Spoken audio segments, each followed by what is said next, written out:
Eu vou criar esse vídeo aqui hoje para a gente tentar desmistificar e esclarecer a grande parte das mulheres que antes de marcar uma consulta com o seu médico de preferência, elas têm muitas dúvidas sobre a substância denominada gestrinona, também erroneamente chamada de chip da beleza. Então eu vou colocar pontos a pontos aqui de dúvidas mais comuns para que todos eles possam ser esclarecidos e vocês saiam sem nenhuma dúvida. A gestrinona é uma substância que ela é denominada como um hormônio sintético, feito laboratorialmente. Logo, trata-se de uma medicação. Ela é um derivado da 19-nortestosterona, que é uma progestina, ou seja, ela é uma progesterona sintética.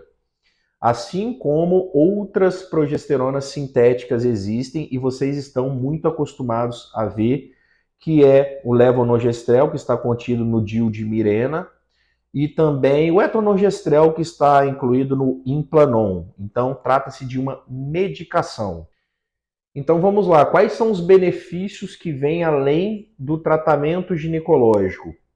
Por se tratar de uma substância com propriedade anabolizante, tá bom? Que gera anabolismo muscular e androgênica, as pacientes que utilizam desses implantes e elas aderem a um bom estilo de vida, com uma boa alimentação, prática de atividade física, elas acabam aumentando muito sua massa muscular e reduzindo sua gordura corporal. Isto extremamente dependente do que a pessoa faz. Diferentemente de pessoas que põem o implante para o tratamento de alguma patologia ginecológica e acabam não havendo benefício, observando benefício algum na sua estética corporal. Então, somente as mulheres que fazem por onde terão os seus benefícios estéticos observados. Além disso, você vai obter também ganho de força, um aumento na disposição, que estão ligados aí ao anabolismo e ao androgenismo da droga. Vamos lá, essa polêmica da Anvisa, você pode ver alguns profissionais, inclusive, escrevendo isso, tá bom, nas suas redes sociais. O princípio ativo gestrinona, ele é autorizado, tá bom, para utilização pela Anvisa. Não há nada que impeça a utilização da gestrinona. Quem fala isso não tem a mínima ideia do que está falando, está passando informação errada. Basta acessar a internet e você vai conseguir ver que o princípio ativo gestrinona, ele é autorizado para manipulação em farmácias magistrais. Então, o que não existe é um produto específico que é vendido em farmácia com a gestrinona em dose fixa, mas ela é passível de manipulação para utilização, até porque cada paciente terá uma indicação muito precisa de quantidade de implantes e dosagem da gestrinona, tá bom? Que ela vai precisar para tratar determinada doença. Então, para você tratar uma TPM, você vai indicar uma certa dose. Se você já quer adquirir, quer obter um efeito contraceptivo, você naturalmente precisa aumentar essa dose e contabilizar a liberação diária dessa gestrinona. A indicação correta para os implantes de gestrinona são geralmente mulheres que possuem patologias estrogênio dependentes, por conta do fator antiestrogênico que essa droga possui, certo? E ela também tem a propriedade de atuar no sistema nervoso central, impedindo os picos de LH e FSH que vão levar à ovulação.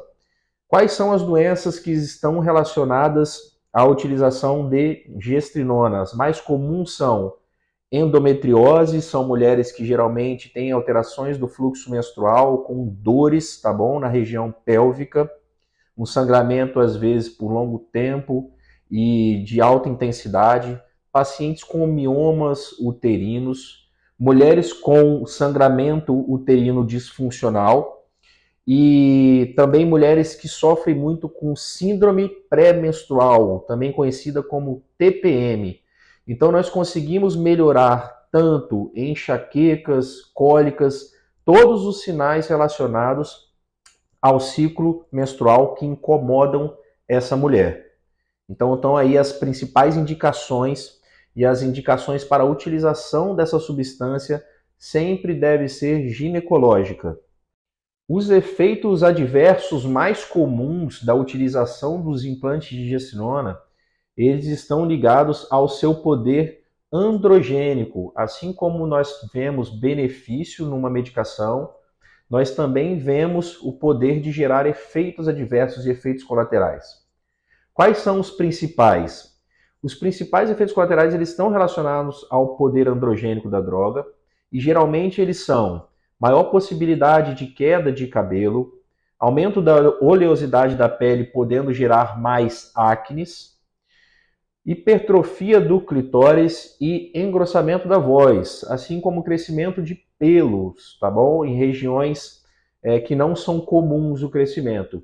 Mas tudo isso é extremamente dose dependente, dependente também muito da genética da paciente, se ela tem uma propensão a ter mais espinhas, se ela já está tendo uma queda de cabelo por conta de alguma outra patologia. Então, tudo isso é extremamente dose dependente e a grande maioria das vezes eles podem ser contornados pelo médico que já tem experiência com a utilização desses implantes. Tiago, por que chamam essa droga, esse implante de chip da beleza? Vamos lá. A denominação chip da beleza veio da Hebe Camargo, que utilizava essa substância na forma de implante, tá bom? E em um determinado programa ela foi questionada por que ela estava tão bem, que ela estava tão bem fisicamente, se sentindo bem, e a Hebe acabou denominando esse nome aos implantes de gestrinona, chamou, é o chip da beleza que eu coloquei, mas que da beleza não tem nada, ele não pode ser denominado como chip da beleza, inclusive não deve ser utilizado para este propósito. O fato de você melhorar esteticamente é um fator secundário da sua utilização para tratar patologias ginecológicas que eu já falei para vocês previamente. Quais são as contraindicações formais e absolutas para a utilização dos implantes de gestinona?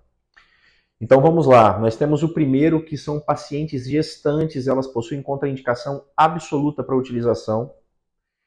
Pacientes que estão amamentando, então as lactantes não podem fazer uso dos implantes de gestrinona. E algumas pessoas que estão também, atletas que serão submetidos a doping, pois se trata de uma medicação proibida, certo? Alguns das contraindicações relativas, a gente inclui geralmente pacientes com hiperandrogenismo, que já possuem alguns sinais de aumento de pelificação, já tem muita espinha. A gente observa isso muito em pacientes com síndrome do ovário policístico e algumas dessas vezes nós precisamos contraindicar a utilização dos implantes de gestrinona. Tiago, mas por que os implantes de gestrinona eles são tão polêmicos? Vamos lá. Muitas das vezes, alguns médicos eles têm uma opinião contrária à utilização da gestrinona, porém a grande maioria destes não tem a mínima ideia nem do que se trata. Então, quando você vai falar com uma pessoa que não conhece, ele fala, não usa não, porque isso aí faz mal. Mas são a favor de utilização de todas as outras drogas e hormônios sintéticos, né? Mas como essa droga ela acaba gerando um anabolismo e ela tem um efeito estético, é normal que acabe surgindo, tá bom? Todo esse preconceito em torno dela.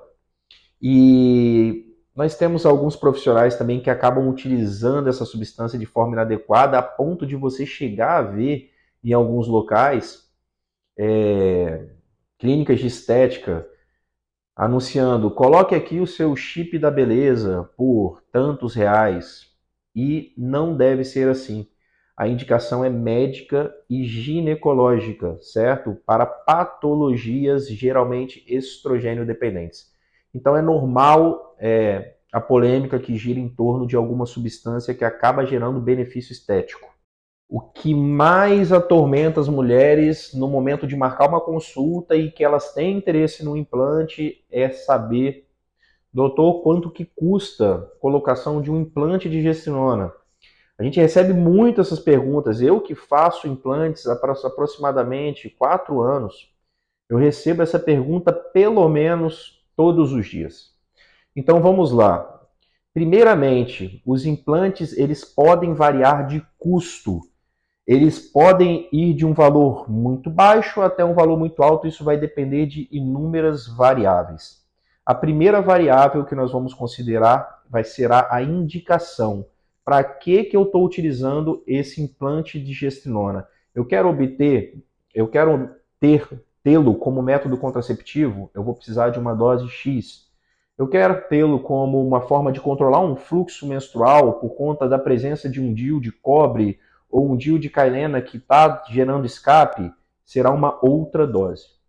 Então, esse é o primeiro ponto, a dosagem. Ponto número 2, vai depender muito se você vai utilizar implantes absorvíveis ou implantes inabsorvíveis, que são os implantes que duram 6 meses e os que duram 1 ano. Então, esse valor vai diferenciar bastante. As indicações de cada um também diferencia. Inclusive, nós temos algumas substâncias que hoje nós só temos nos implantes inabsorvíveis e não possuímos nos absorvíveis.